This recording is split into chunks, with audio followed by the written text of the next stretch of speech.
నమస్కారం అండి. తెలుగు కథల వేదికకు స్వాగతం. ఈరోజు ఎస్వి సురేష్ గారు రచించిన పుట్టిల్లు అనే ఓ చక్కటి కథను విందామండి. ఈ కథ 19 నవంబర్ 2023న ఈనాడు ఆదివారంలో ప్రచురితమైనది. మళ్ళీ వస్తున్నారా? మొన్ననేగా వచ్చి వెళ్ళారు. కాస్త విసుగ్గా భార్యను అడిగాడు మోహన్ రావు. పిల్లలకి సడన్గా స్కూల్కి 15 రోజులు సెలవులిచ్చారట. అల్లుడు గారు ఎలాగూ వర్క్ ఫ్రమ్ హోమ్ పెట్టుకోవచ్చుగా, అందుకే ఇక అక్కడ ఎందుకు అని హైదరాబాద్ వచ్చేస్తానని స్వప్న చెప్పింది. ఇప్పటికిప్పుడు ట్రైన్ టికెట్లు దొరకవు కాబట్టి ఫ్లైట్లో వచ్చేస్తామన్నారు చెప్పింది పద్మావతి.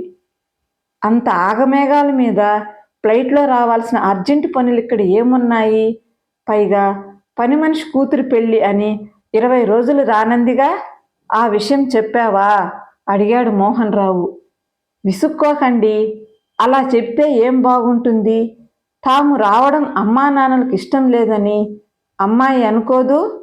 రానియండి, వచ్చాక తెలుస్తుంది కదా పని మనిషి రావడం లేదని. వంటామె కూడా చీటికి మాటికి మానేస్తోందని సర్ది చెప్పేందుకు పద్మావతి ప్రయత్నించింది. నీ స్పాండిలైటిస్కి ఫిజియోథెరపీ చేయించుకున్నావు కదా, కనీసం అదైనా చెప్పావా అమ్మాయికి? ప్రశ్నించాడు మోహన్ రావు నిష్ఠూరంగా. భార్య కష్టపడుతుందే తప్ప అవతల వారికి తను పడుతున్న బాధను చెప్పలేదని మోహన్ రావు అభిప్రాయం. అదే అతని విసుగులో ధ్వనించింది. కానీ కూతురితో అదే ఫోన్ కాల్ తాను మాట్లాడవలసి వస్తే తాను రావద్దని చెప్పేవాడు కాదు. అతని బలహీనత మనవరాలు మనవడు. నిజానికి భార్య వీక్నెస్ కూడా అదే. రానియండి, పుట్టింటికి కాకపోతే ఎక్కడికి వెళుతుంది? ఎలాగోలా సర్దుకుందాం, దానికి కష్టం సుఖం తెలుసుగా, తాను పూణేలో చేసుకునే వస్తుంది కదా చెప్పింది పద్మావతి. కానీ జరగబోయేది వేరని ఆమె మనసుకు తెలుసు. స్వప్నకు పెళ్ళై 10 ఏళ్ళయింది. 2 పిల్లలు. అబ్బాయికి 6 ఏళ్ళు, అమ్మాయికి 4 ఏళ్ళు. అల్లుడు విఘ్నేష్ పూణేలో ఒక ఎంఎన్సిలో సాఫ్ట్వేర్ ఇంజనీరు. వాళ్ళది కూడా హైదరాబాదే. అందుకే పిల్లలకు సెలవులిస్తే కూతురు అల్లుడు హైదరాబాద్లో వాలిపోతారు. అక్కడి వరకు బాగానే ఉంది. కానీ అసలు సమస్య ఒకే ఒక విషయం దగ్గర వస్తుంది. అది ఎదుటివారికి చిన్న సమస్యగా అనిపించవచ్చు, కానీ పద్మావతికి పెద్ద సమస్యే. దీనికి ఎప్పటికైనా పరిష్కారం దొరుకుతుందా అని ఆలోచిస్తున్నాడు మోహన్ రావు. పద్మావతి నిద్రలోకి జారుకుంది. ఆమెను చూస్తే మోహన్ రావుకు జాలి వేసింది. వచ్చే ఏడాది ఆమె 70వ పడికి చేరుతుంది. తనకు ఆమెకు 2 ఏళ్ళు తేడా. 45 ఏళ్ల వైవాహిక జీవితంలో ఆమె సుఖపడింది లేదు. తాను బ్యాంకులో ఉన్నత హోదాలో ఉన్నందున తరచూ బదిలీలతోనే సర్వీసులో ఎక్కువ భాగం గడిచిపోయింది. చోటు మారినప్పుడల్లా కొత్త సంసారం నిలదొక్కునేదాకా పద్మావతికి కష్టం తప్పేది కాదు. తాను పిల్లల స్కూళ్ళు కాలేజీలు ఎంపిక చేసి చేర్పించిన తర్వాత ఇక అంతా ఆమెదే బాధ్యత. పిల్లల చదువులు పూర్తయి అబ్బాయి పెళ్లి చేశాక యుఎస్లో స్థిరపడ్డాడు. కూతురు అల్లుడు దేశంలోనే ఉంటున్నారు. తాను రిటైర్ అయి 10 ఏళ్ళయింది. కానీ ఈనాటికి ఆమెకు సుఖం లేదు. పిల్లల పెళ్ళిళ్ళు పురుళ్ళు, తర్వాత వాళ్లకు పిల్లలకు సపోర్ట్ చేయడం, ఈ పనులతోనే ఈ 10 ఏళ్ళు గడిచిపోయాయి. ఇప్పుడిప్పుడే కాస్త వెసులుబాటు వచ్చిందనుకుంటుంటే 2-3 ఏళ్ల నుంచి ఈ సమస్య వచ్చి పడింది.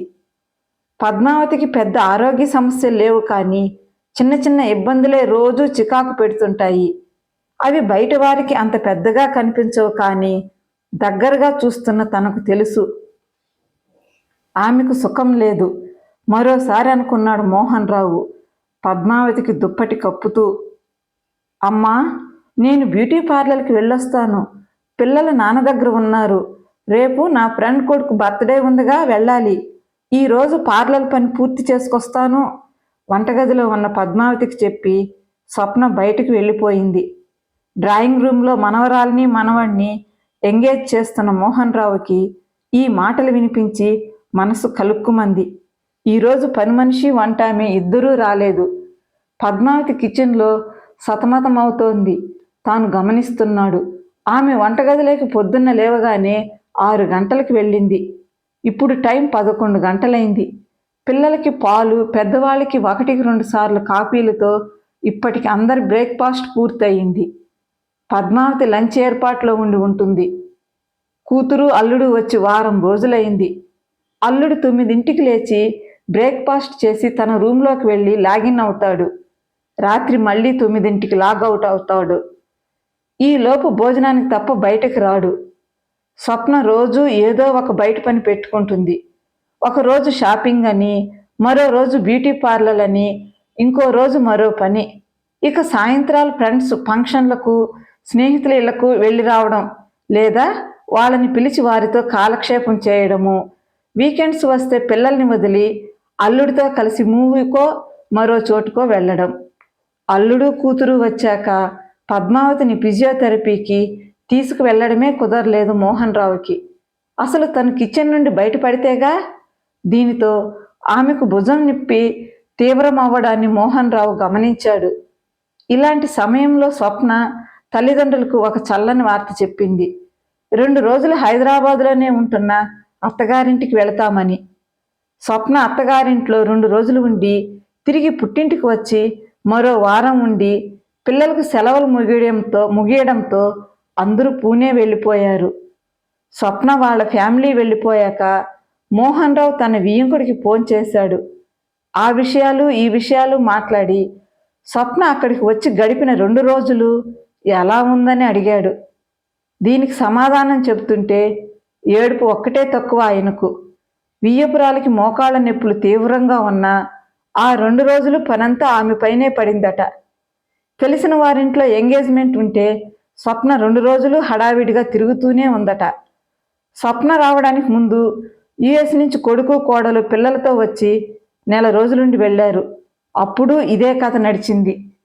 మోహన్ రావు చిన్నగా నిట్టూర్చాడు. 2 నెలలు గడిచాయా లేదో ఒకరోజు స్వప్న ఫోన్ చేసింది. అమ్మా, నేను ఆయన పిల్లలు వస్తున్నామే, ఓ వారం ఉండి వెళ్ళిపోతాం. చాలా రోజులైంది హైదరాబాద్ వచ్చి అంది. తప్పకుండా రండి తల్లి అంది పద్మావతి.